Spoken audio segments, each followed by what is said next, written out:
Bueno, buenas tardes. Muchísimas gracias por la invitación en este sexto congreso de la Escuela de Bioanálisis Universidad Central de Venezuela. Yo soy Alejandro Rizque, médico pediatra y epidemiólogo, actualmente profesor titular de la Facultad de Medicina, a sus órdenes siempre, y me corresponde hablar en este simposio de SARS-CoV-2, impacto clínico sanitario, junto a mis compañeros, el doctor Francisco Larrea y el doctor Marino González. Vamos a ver qué tal. A mí me corresponde conversar con ustedes un poco sobre cómo ha sido la epidemia hasta el momento, cuál ha sido ese impacto del sistema de salud, para luego continuar con mis compañeros. Voy a ponerlo en presentación. Perfecto. Aquí está el tema. Entonces, bueno, todos sabemos que la epidemia, tal cual nos los muestra semanalmente la Organización Mundial de la Salud, viene un ascenso continuo. Llevamos para prácticamente la cuarta onda epidémica claramente presentada en este cuadro, en este gráfico, donde vemos que cada uno de las áreas o regiones del mundo, según la Organización Mundial de la Salud, viene en crecimiento. Y al final nos asomamos como esta cuarta onda epidémica viene en caída y pareciera que las últimas 2 semanas viene nuevamente en ascenso. Entonces empezó la quinta ola epidémica. Vamos a ver en el transcurso de las próximas semanas. Latinoamérica y Europa siguen contribuyendo con la mayoría de la carga de enfermedad a escala global, más del 52% de los casos. Sin embargo, en estas últimas semanas ya vemos cómo el sureste asiático, Asia y el Medio Oriente, acompañado también de África, empiezan a contribuir de manera más importante. Ya la balanza empieza a cambiar de peso en cuanto al número de casos y también el número de muertes.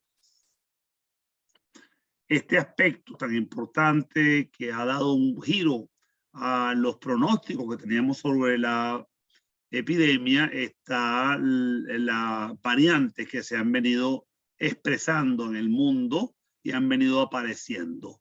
Interesante es darnos cuenta de que definitivamente vivimos en una aldea global y que las variantes que se originan en algunos lugares del mundo pronto, muy rápido, empiezan a ser propagadas a través de todo el mundo. Aquí tenemos las 4 variantes más importantes. Es importante señalar que Venezuela hasta el momento presenta solamente 2 de las variantes, la variante alfa y la variante gamma. Todavía no tenemos ni la variante beta ni la variante delta, que está generando mucha preocupación a escala global porque especialmente la variante delta produce gran transmisibilidad de la infección y además pareciera presentar cuadros diferentes y cuadros más graves. Las estadísticas de Venezuela, de acuerdo al Ministerio del Poder Popular para la Salud, vemos claramente cómo la curva de casos acumulados es ascendente, no ha parado, no hemos llegado al momento de meseta.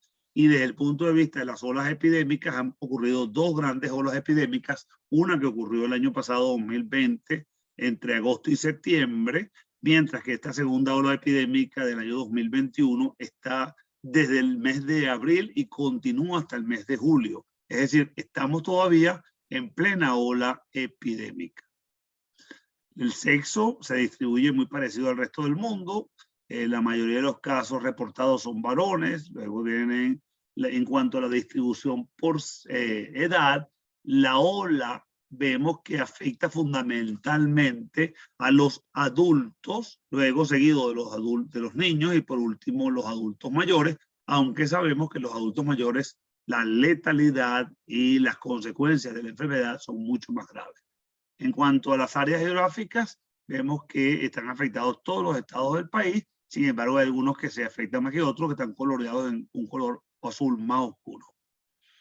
En cuanto a los casos activos y los casos cerrados, se mantienen muy activos. Estamos viendo que en los últimos semanas, por la segunda ola epidémica, están entre 13.000 y 17.500 hospitalizados.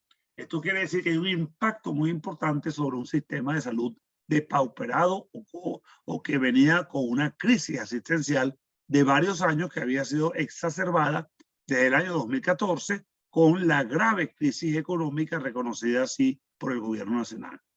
En este momento estamos alcanzando 292.779 casos y actualmente se encuentran hospitalizados alrededor de 14.000 casos y están distribuidos en los hospitales, el Centro de Diagnóstico Integral, en clínicas privadas un pequeño porcentaje y lamentablemente ya estamos alcanzando casi los 3.400 fallecidos, de los cuales el personal médico ha contribuido de una manera lamentablemente muy pesada, implicando que el personal de salud no está realmente protegido porque no cuenta ni con los insumos y equipos necesarios para poder protegerse, y segundo, todavía no todo el personal de salud ha sido vacunado. La capacidad instalada en los centros de salud, de acuerdo a esta información que nos da el gobierno, esto fue en el año 2020, vemos que para este momento esas camas que estamos ocupando en este momento representan realmente prácticamente un 58% de toda la capacidad instalada está siendo en este momento ocupada por pacientes con la infección por COVID. Y vemos que el número de camas de UCI es realmente muy bajo. Si pensamos que el 2 o 3% de la población requiere utilizar las unidades de cuidado intensivo, unidades de cuidado intermedio, realmente el sistema da mucho que desear. En cuanto a las búsquedas, esto es un dato muy interesante de Google Trends. Los epidemiólogos nos fijamos mucho qué está pensando la gente, qué está buscando la gente. Si vemos en Google Trends la palabra COVID en los últimos 5 años, nos damos cuenta que realmente comienza la gente a buscar lo que es la palabra COVID una vez que se anuncia a escala global, y que en Venezuela en marzo del año 2020 se da el primer caso reportado oficialmente de COVID. Vemos entonces que en un inicio aumenta mucho la necesidad de la gente de buscar información, luego cae y se aparece una curva en el mes de agosto-septiembre, cae nuevamente hasta nuevamente aparecer en los meses de abril y mayo de este año, que nuevamente aumenta la curva. Cuando vemos la curva de búsquedas de COVID y la palabra vacuna COVID, todavía la palabra vacuna COVID aparece levemente en los meses de octubre y noviembre del año pasado, y nuevamente aparece de manera importante en los meses de marzo o abril de este año, cuando inicia la vacunación en Venezuela. Sin embargo, en comparación a la búsqueda de la palabra COVID, todavía es muy baja. Y si hacemos esta comparación muy interesante en cuanto a la curva de los casos oficiales y reportados oficialmente por el ministerio, y lo comparamos con la curva de búsqueda de la gente en Google, nos damos cuenta que ocurren las curvas de búsqueda, se parecen a las curvas de los casos reportados, cae, y nuevamente en el mes de abril, mayo, junio vuelve a aumentar igualmente hasta mantenerse elevado hasta el presente. Fíjense que esta segunda fase epidémica es más alta que la primera, tanto en el número de casos como en el número de búsquedas por internet. Es decir, que realmente la situación se mantiene en Venezuela.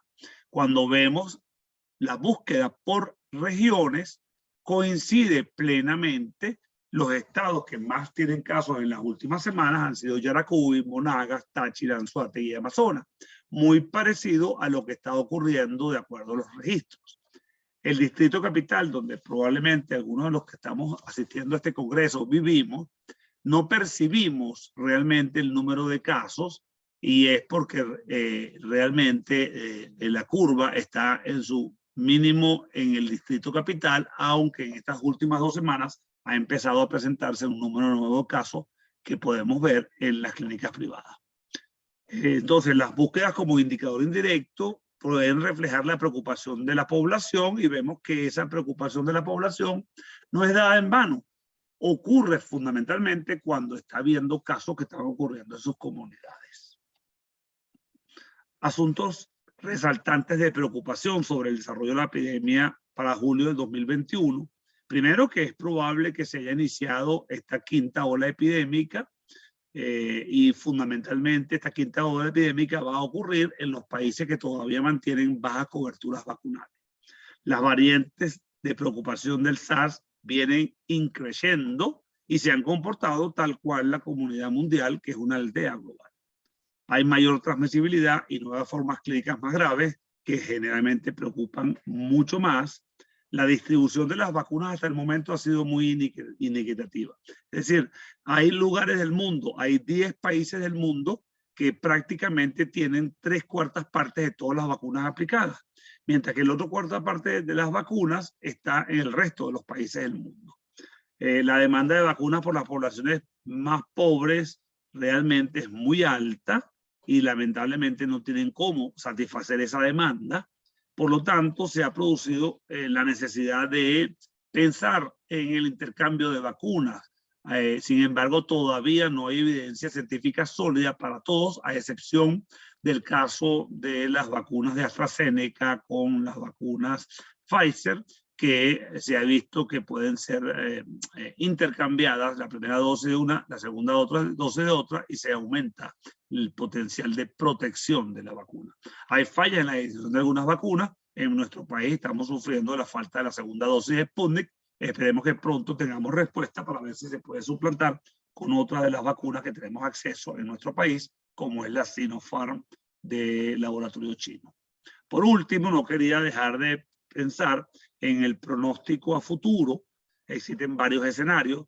El primer escenario, menos probable, que es el de la erradicación junto al de la eliminación, en el cual se logra vacunar a la mayor parte de la población, alcanzando lo que llamamos la inmunidad de rebaño, y la curva cae prácticamente o a cero o a pequeñas olas epidémicas que pueden afectarnos durante los siguientes años 2023-2024. En el caso de la cohabitación, que para mí es el escenario más probable, es donde todavía la vacunación primero no alcanza el 70% de la población, ni siquiera en algunas regiones. Sí, hay muchas regiones en el mundo que se quedan vacías con muy poca vacunación. Por lo tanto, vamos a tener olas epidémicas que van a estar ocurriendo de manera seguida y va a ocurrir en diferentes regiones del país. Y la última es lo que llaman el escenario de conflagración, es donde no logramos vacunar ni siquiera grandes áreas del mundo y va a producirse complicaciones con las nuevas variantes. Las nuevas variantes no van a ser podido proteger a través de las vacunas que tenemos en estos momentos, y esto va a causar que vamos a tener periodos largos de hiperendemia con brotes epidémicos que vienen generando problemas muy graves. En lo particular, creo que el escenario más probable va a ser de la cohabitación. Ojalá que me equivoque y que logremos vacunar a todo el mundo y logremos la eliminación. Entonces, aquí les dejo mi nota para el que la quiera leer con calma. Lo más probable, a mi parecer, por las tendencias de cohabitación, va a ser por varios años, aunque realmente el escenario de conflagración es una probabilidad real y esperemos que no ocurra. Por último, muchísimas gracias. Espero que el resto de los asuntos que van a tratar Marino y nuestro amigo Francisco Larrea realmente satisfagan y podamos establecer una serie de preguntas y respuestas al finalizar la mesa. Muchísimas gracias nuevamente por la invitación. Vamos a los 300 años de nuestra Universidad Central de Venezuela, muy orgulloso de eso, y nosotros como Facultad de Medicina vamos a nuestros 200 años. Buenas tardes, saludos.